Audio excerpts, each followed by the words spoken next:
In the name of Allah, the Beneficent, the Merciful. I hope you are doing well. Students, today we will discuss the translation and explanation of your number 5, The Rain. The Rain is the poem written by William Henry Davies. He was Welsh poet and writer. Themes of his writings are observation on life's hardship. He mostly used natural objects as symbols. Student symbols are characters or settings or images or other motifs that stands in bigger ideas. Symbols or metaphors have hidden meanings. This poem has also symbolic or metaphorical meaning. The upper leaves get the raindrops and quench their thirst. Afterwards, they pass on the drops to the lower leaves. Here, the upper leaves symbolize the rich class or elite class in the society, whereas the lower leaves represent the poor or lower class in the society. This metaphor means that rich get a golden chance or opportunities first, and whatever remains trickle down to the poor people. But the poet hopes that there would be equality in the society, just like the sun shines after the rain, which spreads all over the world equally. The sun shines both for the dark round drop of rain and rich green leaves. Move to the text. Stanza number 1. I hear, मैं सुनता हूँ, leaves पत्तों को drinking पीते हुए, rain बारिश का पानी.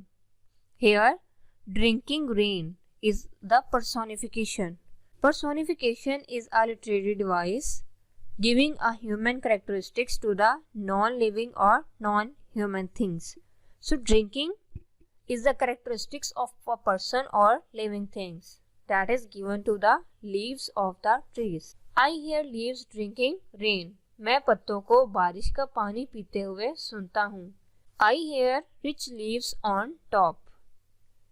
Rich leaves घने पत्तों को on top चोटी पर. I hear rich leaves on top. मैं चोटी के जरखीज या घने पत्तों पर बारिश के कतरे बरसने की आवाज सुनता हूँ. Giving the poor beneath. Beneath नीचे वाले, poor कमजोर पत्ते. Giving the poor beneath. नीचे वाले कमजोर या कम घने पत्तों पर टपकाते हैं या उनको देते हैं. Drop after drop. कतरा कतरा करके. इस स्टैंजा में पोएट जो है वो अपने ऑब्जर्वेशन को बता रहा है कि जब बारिश होती है तो वो देखता है कि घने पत्तों पर या ऊपर वाले पत्तों पर बारिश का पानी सबसे पहले पड़ता है. वो उससे सैराब होता है. उससे सैराब होने के बाद अपनी प्यास बुझाने के बाद वो ड्रॉप आफ्टर ड्रॉप एक एक कतरा करके पानी को नीचे गिराते हैं, तो पानी जो है वो नीचे वाले पत्तों को पास होता है. ये तो था इसका shallow meaning. Students, deep meaning में अगर हम जाएं, इसका मेटाफोरिकल मीनिंग और सिंबॉलिक मीनिंग जो है वो इसका ये है कि शायर जो है वो सोसाइटी को लेता है कि उसमें जितनी भी अपॉर्चुनिटीज होती हैं, गोल्डन चांसेस होते हैं डेवलपमेंट के, ये सारे के सारे पहले रिच या एलीट क्लास को मिलते हैं. उसके बाद जो कुछ जो हिस्सा होता है वो फिर नीचे पुअर क्लास को, गरीब को दिया जाता है. और वो भी पूरे का पूरा नहीं मिलता, एट अ टाइम नहीं मिलता, बल्कि वो थोड़ा थोड़ा करके, ड्रॉप आफ्टर ड्रॉप, मतलब थोड़ा थोड़ा करके वो पुअर क्लास को पास किया जाता है. TISS a sweet noise to here. TISS means this is. A sweet noise खूबसूरत शोर या खूबसूरत मौसीकी. टू हियर सुनने में. TISS a sweet noise to here. Here tis is a contraction. Contraction joins two words. Here two words are this is or it is. ये शोर या मौसीकी सुनने में बहुत अच्छी लगती है. These green leaves, ये हरे पत्ते, drinking near, करीब ही पानी से सैराब हो रहे हैं. These green leaves drinking near, करीब ही ये सब्ज पत्ते बारिश के पानी से सैराब हो रहे हैं. अब इन लाइन्स में शायर ने पत्तों के ऊपर जो बारिश का पानी गिरता है उस पानी की शोर की आवाज़ को डिफाइन किया है कि ये आवाज़ सुनने में बहुत खूबसूरत लगती है. ये बड़े नाइस सा साउंड है जो जब बारिश होती है तो ये साउंड आपके दिल को सुकून देता है, एक पीस देता है ये soul. Let's do the explanation. The poet explains the charm of sweet music produced by falling of the drops of rain on the green leaves of the trees. It appears as if the leaves are drinking water, so a gulping sound is to be heard.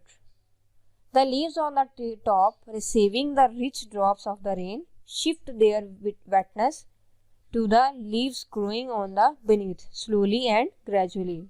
If we discuss the metaphorical meaning of this stanza, that is, the poet defines the tragedy of every society that rich gets better opportunities and becomes more rich, while poor gets whatever left behind the rich and remains poor always. The better opportunities, facilities, luxuries, or peaceful life always offered to the elite class of every society in the world. Next, paragraph number 2. And when the sun comes out, और जब सूरज निकल आएगा, after this rain shall stop, बारिश के थम जाने या रुक जाने के बाद, अब वंडरस लाइट हैरान कुन रोशनी, विल फिल बढ़ देगी, ईच डार्क हर अंधेरे को, राउंड ड्रॉप जो कतरे के गिर्द फैला हुआ है. अब wondrous light will fill each dark round drop, एक हैरान को रोशनी हर तारीख गोल कतरे को बढ़ देगी.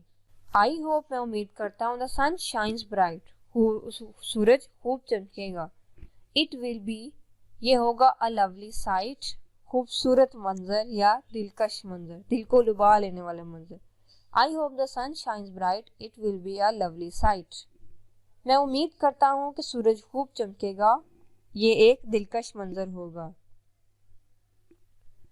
स्टूडेंट्स, इसमें बारिश के बाद का मौसम डिफाइन किया गया है कि जब बारिश थम जाती है, बादल चले जाते हैं, तो उन बादलों के पीछे से जो सूरज निकलता है वो हर एक को प्रॉपर लाइट देता है.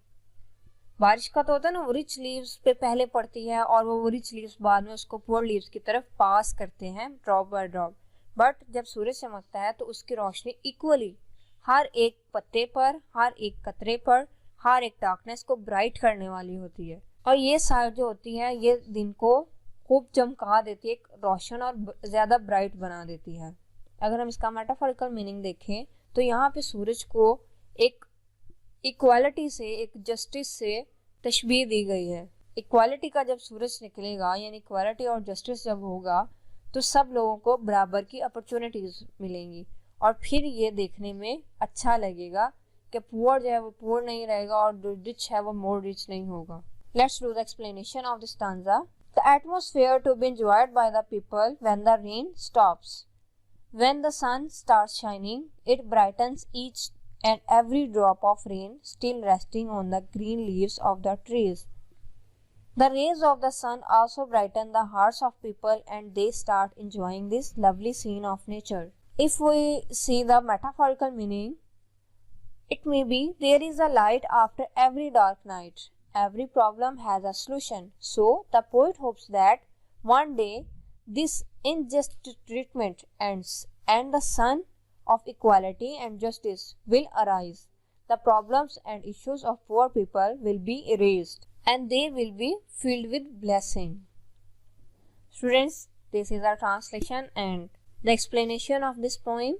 In our next video, we will do the exercise of this poem. Take care.